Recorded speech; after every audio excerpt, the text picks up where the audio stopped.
370 को जैसे ही 5 अगस्त 2019 को हटाया गया तो लोगों से वादा किया गया कि उनके लिए एक नए कश्मीर की तामीर होगी। साथ ही में बहुत सारे सियासतदानों को डिटेन किया गया और इनमें से एक सियासतदान ऐसे रहे जिन्हें उस वक्त डिटेन नहीं किया गया, जिसे हम सब जानते हैं अल्ताफ बुखारी के नाम से, जिन्होंने बाद में अपनी एक पार्टी भी बनाई अपनी पार्टी के नाम से। इन्होंने लोगों से कहा कि वो उन सियासतदानों के जाल में ना आए, उनके बयानात में ना आए जो उन्हें गुमराह करने की कोशिश कर रहे हैं। साथ ही अल्ताफ बुखारी ने कई मौकों पर यह भी बताया कि 370 को लेकर मामला कोर्ट में है और कोर्ट को ही अपना फैसला सुनाना होगा।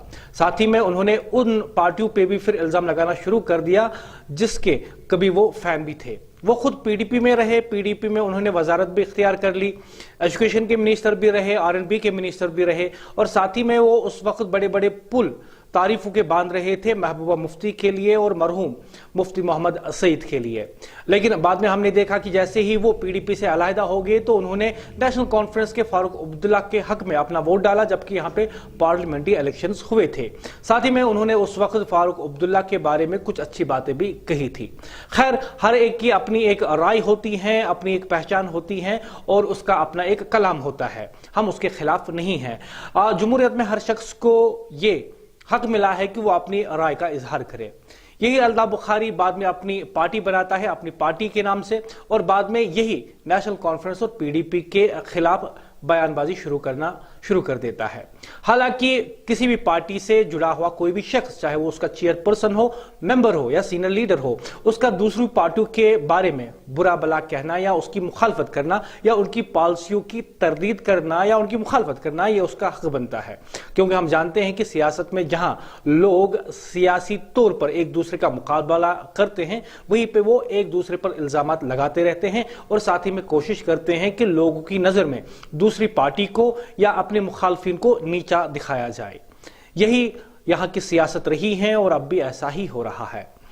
खैर, जब हम 370 की बात करते हैं तो अल्ताफ बुखारी ने 370 पे यही कहा था कि कोर्ट में मामला है और इस बारे में जो है अभी कुछ कहा नहीं जा सकता है, कोर्ट अपना फैसला सुनाएगी।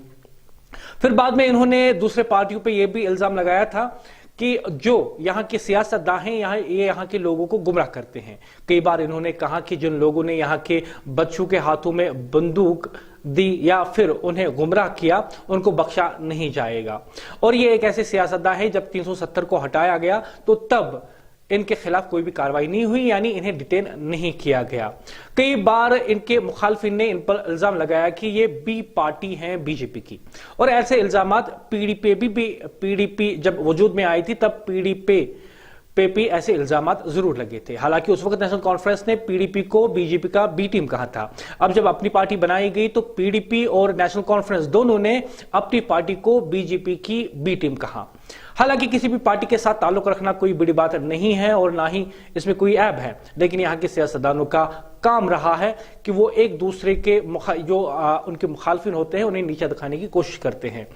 आज कहा जाता है कि अल्ताफ बुखारी जो है पहले पावर कॉरिडोर्स के बहुत नजदीक थे, लेकिन अब की बार कहीं ना कहीं उनको दचका लगा। कहा जाता है कि उन्हें सब्ज बाग दिखाया गया, ऐसा आम लोगों का कहना है। और इसी वजह से अल्ताफ बुखारी अपने लहजे में और अपनी बयानबाजी में कुछ नरमी ला रहे हैं और अब कुछ ऐसी बातें कर रहे हैं जिनकी वजह से उनको लगता है कि वो लोगों के लिए उनके बीच रहकर उनकी हमदर्दियां हासिल कर सकते हैं और उन्हें दिखा सकते हैं कि वो उनके एक सही लीडर हैं जिन्हें उनकी दर्द है।